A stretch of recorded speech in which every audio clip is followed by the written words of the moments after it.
Hi, and welcome to the Dice Cup. I'm Steve, and today I'm going to show you how to play Word on the Street. It's a party-based word game for two teams of any number of players.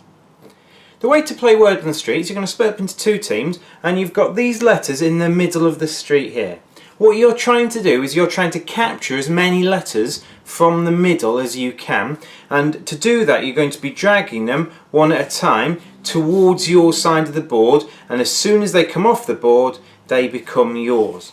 To do that, each team's going to get a category. For example, the first category you've got is a title used for males but not for females. So say this team gets this category, they have until the time runs out to come up with a word that fits that category. It has to be a single word. You're allowed plurals as long as it fits within the category and it makes sense. And when the time has run out, you're going to then have to spell your word. So you might think of things like Sir or Duke or Prince or Mr. And at the end of the time, you're going to decide on one of the words you've come up with, and you're going to start spelling it. So let's, for example, say they came up with the word Sir. Okay, not a very imaginative word, not a very long word. And the time runs out, they're going to spell it. They might go S, and they'd move the S towards you. They might go I. There's no I, in fact there's no vowels, and there's none of the tough letters like Q's, X's and Z's. And then R, S-I-R, Sir. And you can see that the S and the R have moved towards you. However, as you can see, a longer word or a word with more letters contained within the street is slightly better. So let's say instead of saying Sir, they said the word Mr, for example. They would go M-I-S-T-E-R. And they're trying to spell it as it comes with no mistakes. The other team would then get a go, and the other team, if they said an M, they would start moving the M back towards themselves. So if they said Mississippi, for example, depending on what the category is, they start to move the M back and the P's and the S's and so on. The other team have the category a mythological animal. So again, on their turn, as the time is running down, they're trying to think of a mythological animal with lots of letters in, or at least letters that they are aiming to get at. Towards the end of the game, some of the letters are going to come off the board, and once, for example, the M comes off the board, it can no longer move the other way. It's been taken, it's been captured. So if you can imagine, some of the letters throughout the game are going to get removed, and the remaining letters are going to be, well, sparser, and they're going to be in various stages of movement across the board. You're aiming to try and get 7 letters in total to win the game. And if it's your turn now, obviously if you think of a long word such as Mississippi, well, there's no M, there's no S, so you're only really moving the P. You might want to try and think of a word especially that contains a C if you're on this side of the board, or even if you're on this side of the board, you might want to try and pull the C backwards. You play until someone's got 7 tiles, and that team is considered the winner.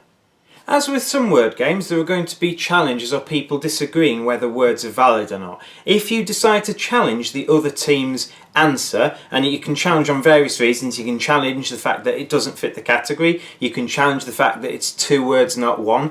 For example, sandbox is 1 word, but I don't know, dice cup is 2. So you might challenge, if they've said the word dice cup, it is actually 2 words, and you'd say, you've said dice cup, it's actually only 2 words, so you're not allowed that. They would then move the letters back, and it will be the other team's go. They will effectively wasted a go. If you challenge a team and your challenge is wrong, you then miss a go yourself. And the other thing you can challenge teams on is spelling. So this is where it becomes a bit tricky. You've got to sometimes spell the longer words slowly, so that people have a chance to say, you've missed a letter out, or whatnot. The way we play, it's like house rule, it's not clarified in the rules, is that we can only challenge on letters that have been moved. If they spelt it wrong, if they said E instead of A, for example, that doesn't matter because they haven't moved an E or an A. There's no E's or A's in there. So you're only challenging on letters that they've moved incorrectly. So spelling is slightly not as important if you can't remember whether it's which vowel it is, or whether it's a letter that's not on the board. It doesn't necessarily matter as much.